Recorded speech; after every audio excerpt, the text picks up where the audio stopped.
നമുക്കറിയാം കഴിഞ്ഞ കുറച്ച് മണിക്കൂറുകളിൽ കോട്ടയം ജില്ലയിൽ അതിശക്തമായ ഇടിമിന്നലോട് കൂടിയ മഴയാണ് പെയ്തുകൊണ്ടിരുന്നത്. അപ്പോൾ അതിൻ്റെ ഭാഗമായി കോട്ടയം ജില്ലയിലെ കല്ലറ സ്ഥലത്ത് മരം റോഡിലേക്ക് വീഴുകയും അതുമൂലം ഒരുപാട് ഗതാഗത തടസ്സവും അതുപോലെ വൈദ്യുതി നഷ്ടപ്പെടുകയൊക്കെ ചെയ്തു.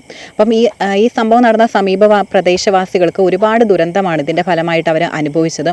ഒരു വൈദ്യുതി നഷ്ടം, അതുപോലെ ഗതാഗത തടസ്സം, ഒരുപാട് യാത്രക്കാർക്കാണെങ്കിലും കൃത്യസമയത്ത് എത്തിച്ചേരാനോ അങ്ങനെയുള്ള ഒരുപാട് പ്രശ്നങ്ങൾ അവർ നേരിട്ടു. അപ്പം നമ്മുടെ നാട്ടുകാരോട് സംസാരിച്ചതനുസരിച്ച് അവർ പറയുന്നത് 4-4:30 മണിയോടെയാണ് ഈ സംഭവം, അതായത് മരം റോഡിലേക്ക് മറിഞ്ഞു വീണമെന്നാണ് അവർ പറയുന്നത്.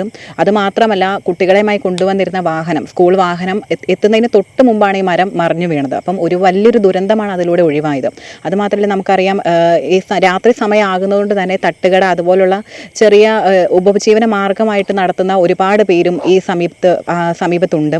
അപ്പോൾ അവരെ ഒരുപാട് തടസ്സങ്ങളാണ് ഇപ്പോൾ നേരിട്ടത്. അവരുടെ ഒരു ഉപജീവന മാർഗം എന്ന നിലയിലുള്ള അവരുടെ ജോലി വരെ തടസ്സപ്പെട്ടു എന്നും അവർ പറയുന്നുണ്ട്.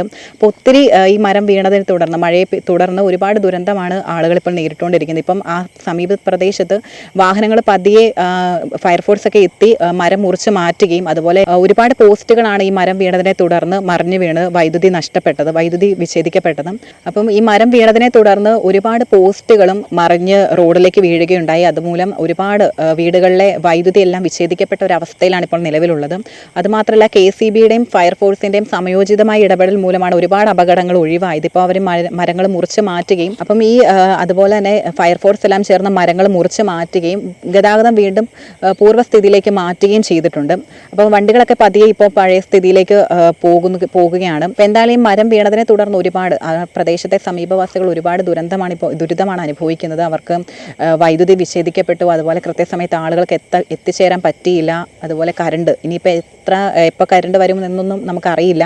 അപ്പോൾ വൈദ്യുതി വിച്ഛേദിക്കപ്പെട്ടതും ഗതാഗത തടസ്സവുമാണ് ഇതിലെ ഏറ്റവും പ്രധാനപ്പെട്ട ഒരു കാരണം. അതുമാത്രമല്ല, വൈദ്യുതി വിച്ഛേദിക്കപ്പെട്ടതും ഗതാഗത തടസ്സവുമാണ് ഇതിലെ ഏറ്റവും പ്രധാനപ്പെട്ട ഒരു പ്രശ്നമായിട്ട് നിലനിൽക്കുന്നത്. മാത്രമല്ല, ഉപജീവന മാർഗം, ഒരു തട്ടുകട എന്ന നിലയിലൊക്കെ ഒരുപാട് പേർക്ക് ആ ഉപജീവന മാർഗം സ്വീകരിച്ചിട്ട് ഒരുപാട് പേർക്കും ഇതിൽ മൂലം ദുരന്തം ഉണ്ടായിട്ടുണ്ട്. അപ്പോൾ എന്താണെങ്കിലും ഫയർഫോഴ്സിൻ്റെയും KCBയുടെയും സമയോചിതമായ ഇടപെടലാണ് വലിയ ദുരന്തങ്ങൾ ഒഴിവാക്കാനായിട്ട് ഇടയാക്കിയത്.